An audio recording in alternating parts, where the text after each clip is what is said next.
Well, welcome back everyone here to Life Choices Cooking with Bradley. I'm your host Bradley David, and we are collaborating once again here with Alexandria of Planted Posh. And today we're doing a roasted acorn squash with peppers and onions, and super easy side dish for plant-based eating. Lovely. So another vegan recipe here for those who are not wanting to eat any animal protein. And a very simple recipe, few ingredients, but there's a couple of different ways that you can do this. If you have an air fryer at home, you can always chop your acorn squash and throw it in the air fryer if you want that less oil type idea for your cooking. Of course, you could always cut this and then roast it in your oven, which is another way to do it.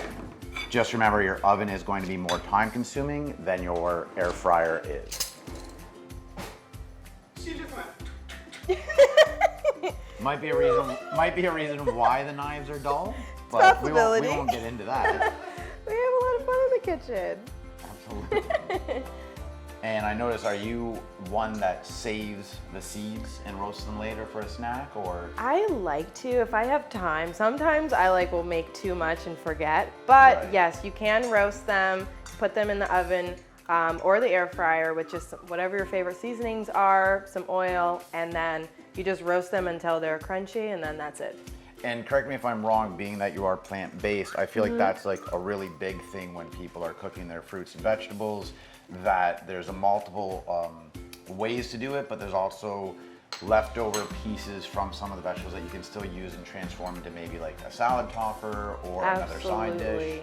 Yeah, the one thing that I love about plant-based cooking is that you can literally eat just about everything when it comes to like a plant. So for this, most people would just throw away the scraps or throw away the stems, but mostly in plant-based cooking, you want to eat it all if you can. Utilize everything, since let's be honest, everyone out there, produce is expensive. We all know this nowadays, that it's probably more expensive to be a plant-based or vegan individual than it is to eat meats and other proteins. So you should try to maximize it. I always do this on the yachts that I work on. I always let the crew know that if I roast some squash, whether it be acorn, butternut, or even a sweet potato, that I always wash the outside of the skin so that if they want, they can eat it, because more times than not, most of the nutrients is actually in that skin. And a big point that you just mentioned, if you're gonna eat the skin of any fruit or vegetable, it's really important to buy it organic and make sure you thoroughly wash it, just so that the pesticides and things that are on it are just not there, because that's not a good thing that you want to have in your body. So that's just an important point that I want to make sure everyone knows. And that's just another way of being educated on what it is that you're putting into your body, because those of us who have grown up in a more carnivore type household, we don't typically do a lot of research as to what's going on our plate. We're more just excited to see the food arrive, and we just eat it real quickly, and then we sit there with full bellies and exhausted and tired. Where I find that most people that are a plant-based lifestyle, that they actually put a bit more time into educating themselves into what they're putting into their bodies, which is important because we want to be around for a very long time. We want to be healthy, energetic, and just know what we're putting into our systems. Absolutely, that's such a great point. That's exactly what I had to do when I went mostly plant-based. Researching, just making sure that I'm getting enough protein in my diet, making sure that whatever I'm getting as far as fruits and vegetables are as fresh as possible. There's a lot that goes into it, but it's really simple if you just get started. And that's the most important lesson that you can have here when we're cooking, with anything in your life that you're doing, whether it's cooking at home or educating yourself in another aspect of your life or trying something new, is literally just get started. Yeah, just getting started. Right? Yeah, I love that. That's so great. Well, we are gonna move on. I've got the onion in here already chopped. We've chopped up most of the acorn squash. Everything just goes into the pan, which is the easiest part of this, is you don't have much cleanup either. So I'm just gonna cut a little bit so that we don't have to see me cutting it the whole time. But we put that on there, and then we also have a bunch of different peppers. So if you like it really hot, we've got a habanero. All right. I don't know if I'm gonna add this one. For the courageous people, if you like spice. Really spicy. You can also put any type of bell pepper, which doesn't have any spice as well. There's jalapenos, and then here's also a red jalapeno. So I like a little bit of spice, so we're just gonna throw in a little bit, but obviously it's for the courageous. But put whatever pepper you want. Now, for those who don't know, bell peppers, your green, your yellow, your red, and your orange bell peppers, those are gonna be more your sweet peppers. Yes. And then you do have a wide variety, depending on the season and the time of year and where you are shopping, of different types of hot peppers. And if you're not too sure about them, by all means, go to your stores. They usually are sold individually, and I would just honestly just grab a bunch of individuals, take them home, maybe roast them off yourself, and then just give them have like a little pepper tasting night. And I like that. just be prepared, because you're not sure what level of heat's gonna happen. Yeah. One of my favorite spicy peppers, which only come out I want to say once a year here in South Florida, is called a Fresno pepper. And they are gorgeous. They're very similar to your red jalapeno when it comes to the long shape of it. And usually when you slice them just nice and thin, they act as a lovely little garnish on a little taco or something. And then it packs quite a big punch with spice. So we got the onions, we got the squash, we got a variety of peppers all ready to go. Like I said, you can either put this stuff in your air fryer, into your oven, and obviously wait the amount of time that your recipe states. Now, if you're putting all this in the oven, at what temperature? It's on 425, and you want to keep it for about 25 minutes. But obviously, look at it at 20 minutes and see if it looks about done. You'll know when the squash is done because you can put a fork in it pretty easily. If you're ever not sure, please drop us a line. You can send a little comment down below because you're trying something new at home, and we will get back to you as quick as possible with your answer for that. All right, so we pretty much cut up everything. So that's all you really have to do first. Then we're gonna throw in some olive oil.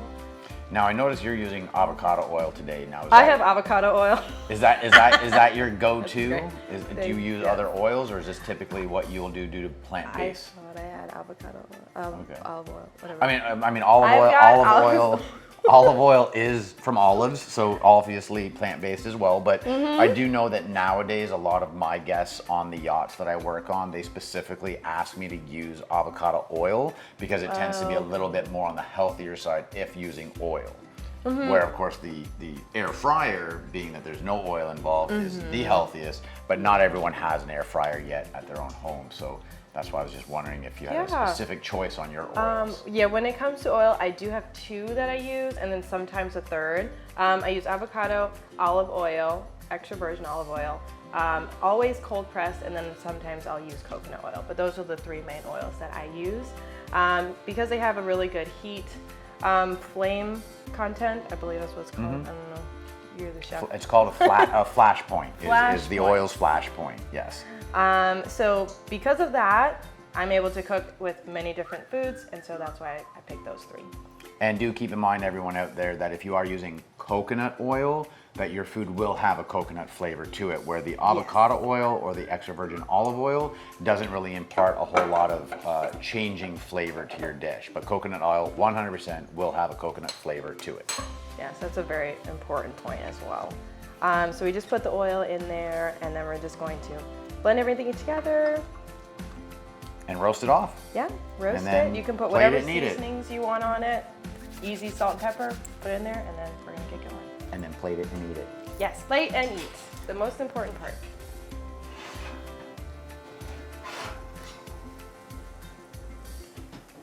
So we now have all of the vegetables nicely roasted.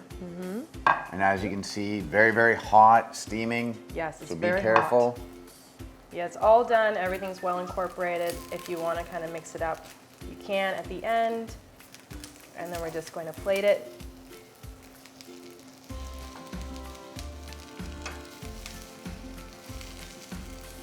This is like a meal in itself.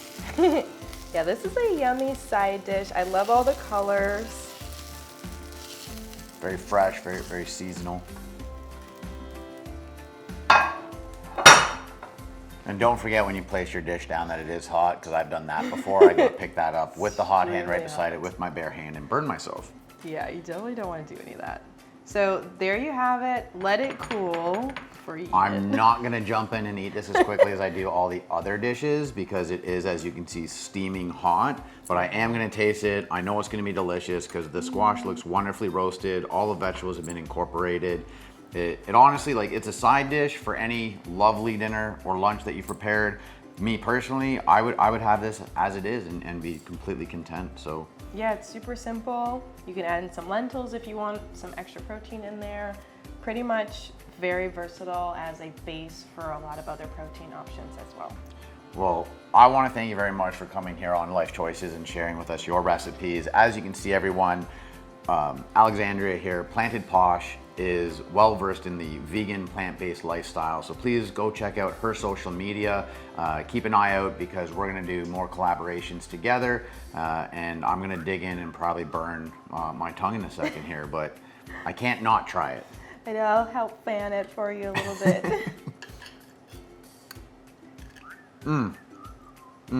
A little hot. You taste the hot peppers? You get, instantly the spice is in there. So anyone that doesn't like spice, Shelby, would not be able to eat this dish because it is very spicy, but it is absolutely wonderful. Thank you very much, everyone, for coming out for another week here on Life Choices. Don't forget to subscribe, hit like, send us a comment, check out Planted Posh, and we'll see you next week here on Life Choices. Much love, everyone.